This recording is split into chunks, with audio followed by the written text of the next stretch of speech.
I don't see a way of which people can overthrow the Basij militias, the IRGC, the armed forces. How are people going to rise up when there's no natural unifying force? This is the problem I would say America's now facing, and it's asking itself is, who do we talk to now if Khamenei Younger is completely defiant and the people can't present a suitable alternative leadership? We talked about there being no off-ramp, but it really feels like that's where we are.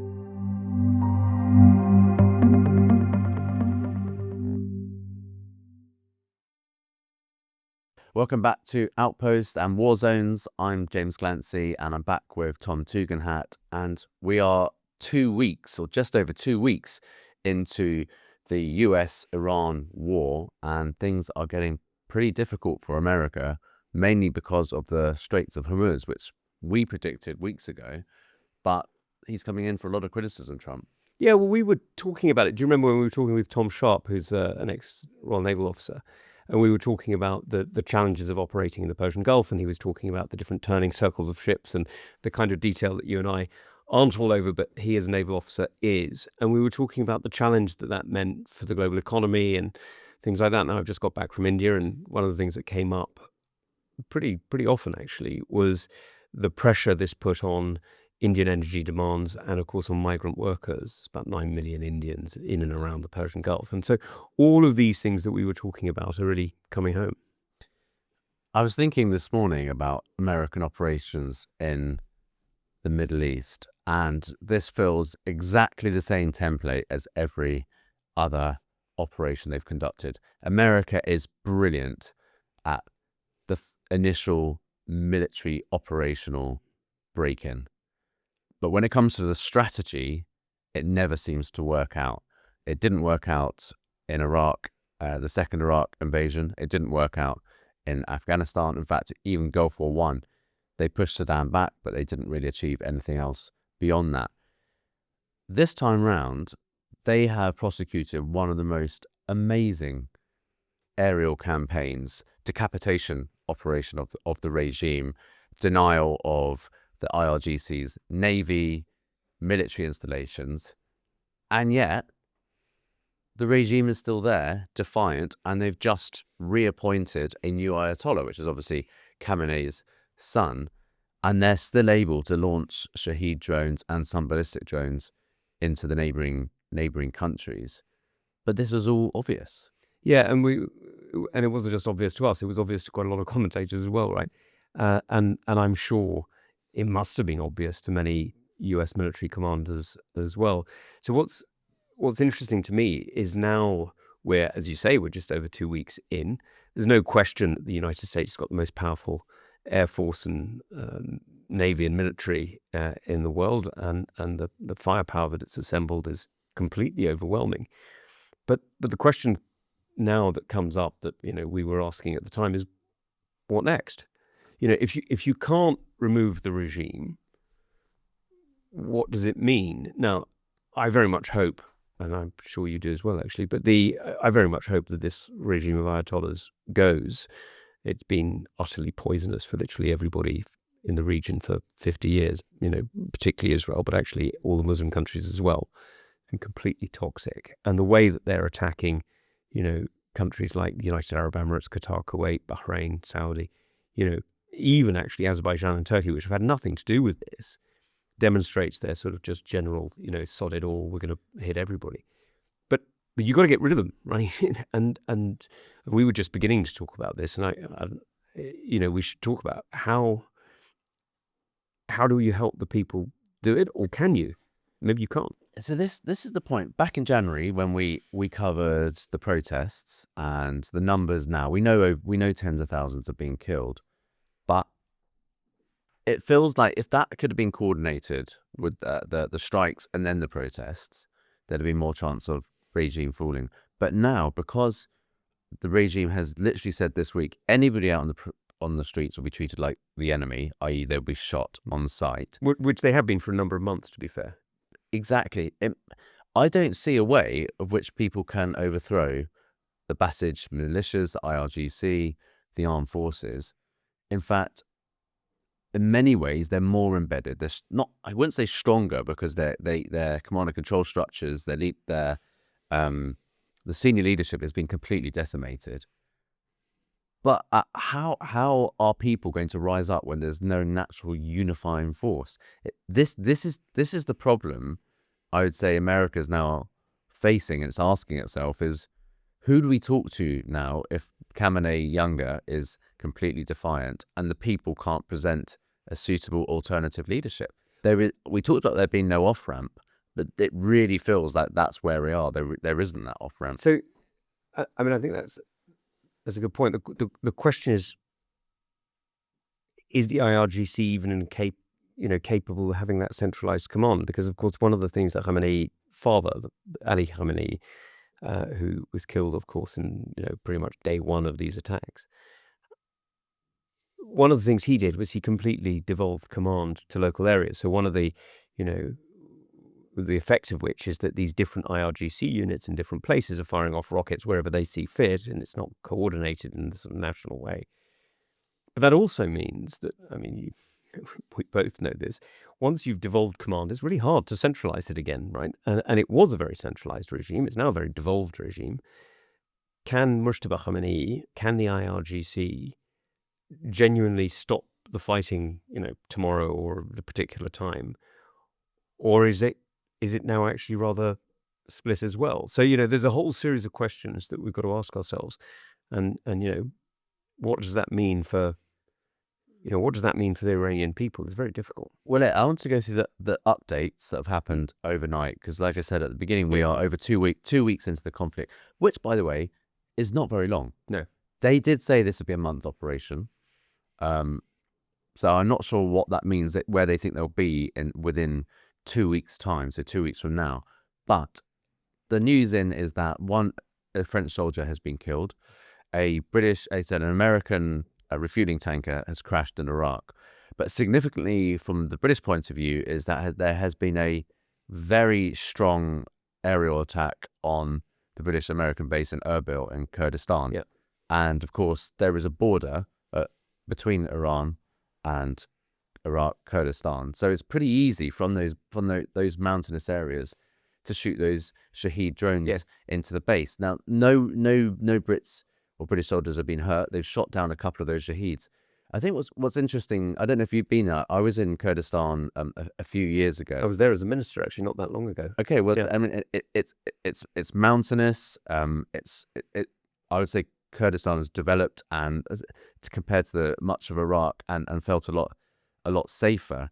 But what they're saying about this attack is that it's the profile of the Shaheeds that makes it hard to shoot them down, is that they're hugging the surface of very close. So they're flying in a profile that makes them hard to detect and hard to hit. Now, apparently, that's what happened with the drone that came out of Lebanon. Yeah, and hit in Akrotiri. And hit Akrotiri. But that knowledge, that expertise, the British government saying is coming from the Russians. Yeah. And the technology within those drones comes to the Russians. Now, I think it's important to look at the Shaheed drone was initially designed by the Iranians. It went to Russia, who have re-engineered it, put better systems in it for navigation, and those systems are now back with Iran. Yeah, I brought one to Parliament. Yes, I saw that, but what model was that? That was a 136. But as in, like, who did that? We're pretty sure it was built by the Russians under an Iranian design. So, but the point here is that you have Russian expertise and weaponry now directly targeting British and American soldiers. That's escalation. Yes, it is, and this is something that we need to come on to. But there are various aspects of this, right? The first aspect, of course, is this is utterly awful for the Iranian people, and there's no question about it. And frankly, the level of abuse they've suffered for whatever it is now, 50 years, is extraordinary. And we should be thinking of them. But the second is the economic challenges that we all know about, the Straits of Hormuz and so on. The third is, what does this mean militarily for us, for our NATO partners and so on?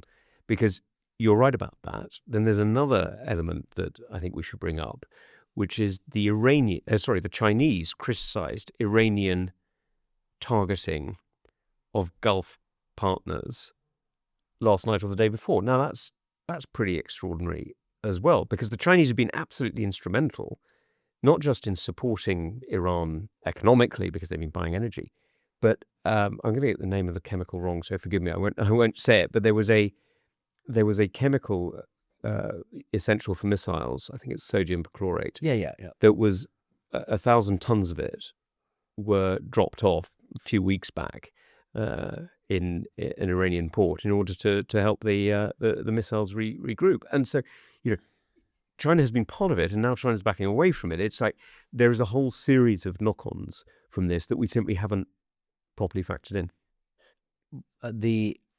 I think one of we talk about knock-ons and the effects on neighbours. Now, Dubai, which has attracted over 250,000 Brits to go and to live, actually. I mean, millions more visit each year. But now that the DIFC, the financial centre, is being hit, the high-rise buildings are being hit, this is going to cause probably long-term reputational damage for Dubai. People go there because it's seen as a sunny place, which is safe, a good place for families. And of course, that narrative is being destroyed. Let's just be fair to the UAE government. They prepared a huge amount for this type of thing, and they've been, their air force and their anti-missile defenses and all the rest of it have been remarkably effective. I think they've shot down something like 95% of all incoming things. I was going to comment on that.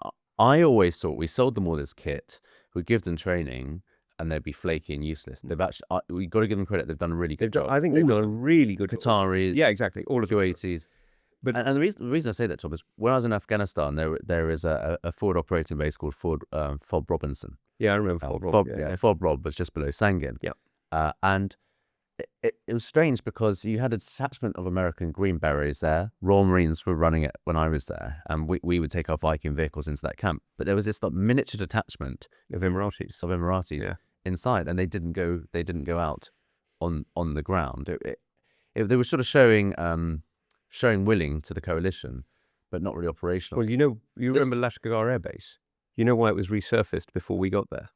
It was an Emirati billionaire or millionaire, whatever, who used to go hunting with his hawks in that part of the world. Okay, yeah, they do go. Yeah, I know they go hunting, and the Qataris do that as well. But it's full credit to where they've developed their armed forces. Is actually they are operational. They are able to defend.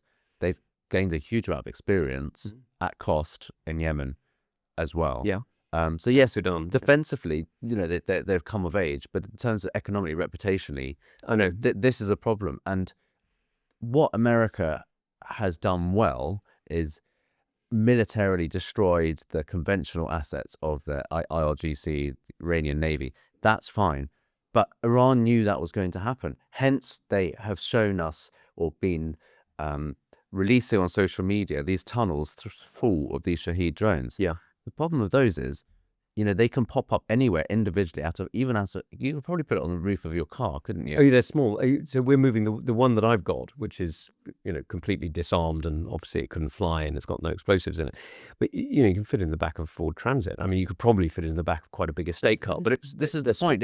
As long as they've got hundreds of these things, even if you take out all their ballistic missiles, that's better for Israel. That's better for the range.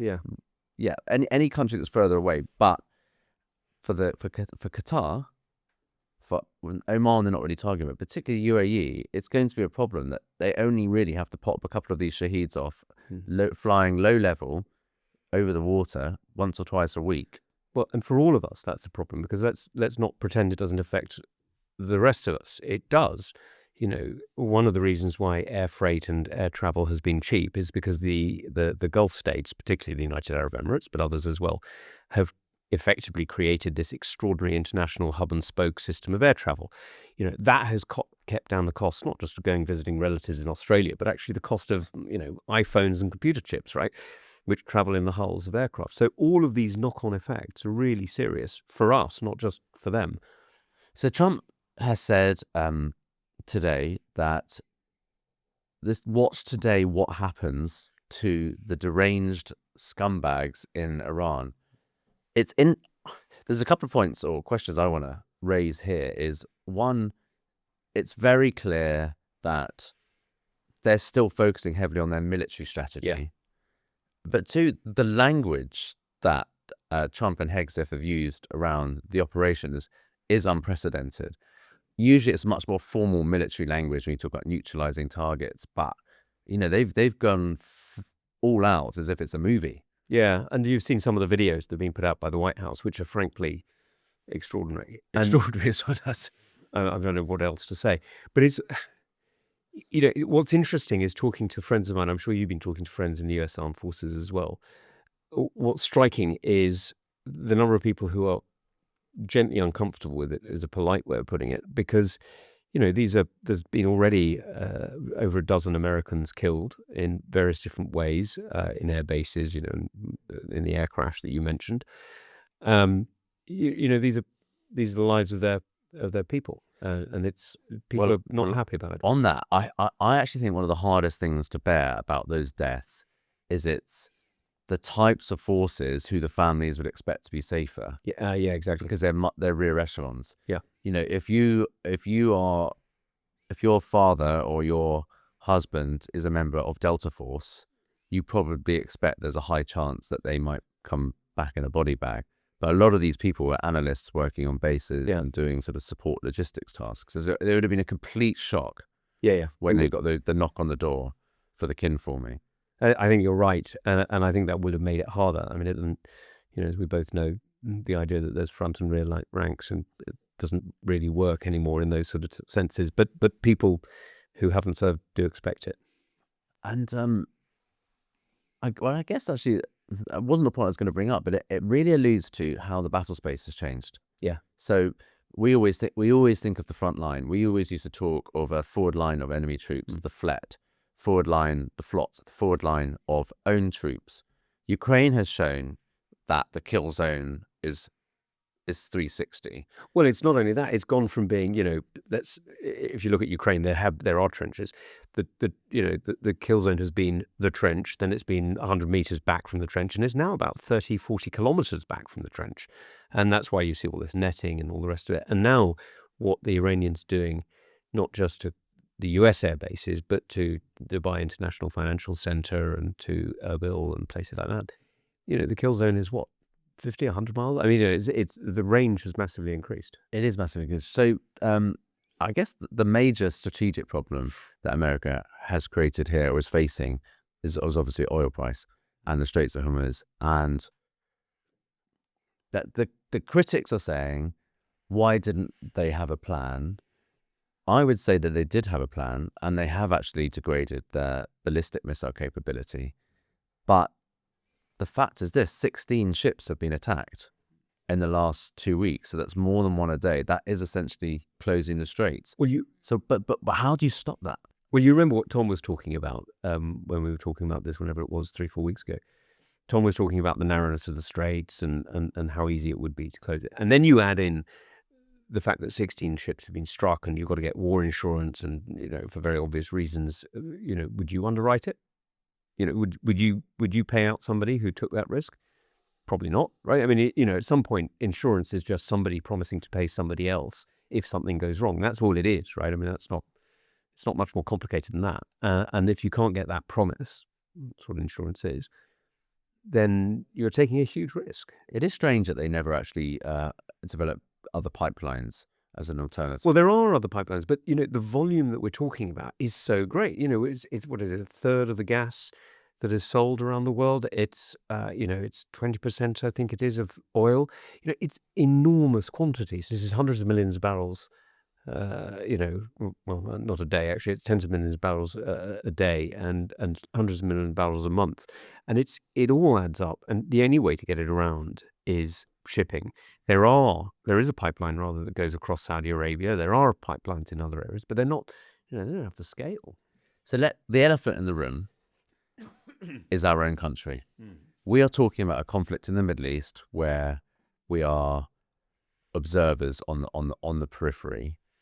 I think I talked with Tom and Tom Sharp recently, and Air Marshal Edward Stringer Yeah. about the state of Britain's armed forces, there's 2 points really to that where Britain is at now. There's the will or the decision making by the government, which was not to forward mount more defensive capability into the Gulf. Yeah. But then there's the reality of defense cuts. So Britain is in a shocking state. We essentially don't really have a Royal Navy that's capable of operating beyond our own shores at the moment. Well, you've seen the readiness chart where basically It's insane. appalling. The other elephant in the room is that you are a Conservative MP. Yeah. And I wanted to go back to 2010. When did you become an MP? 15.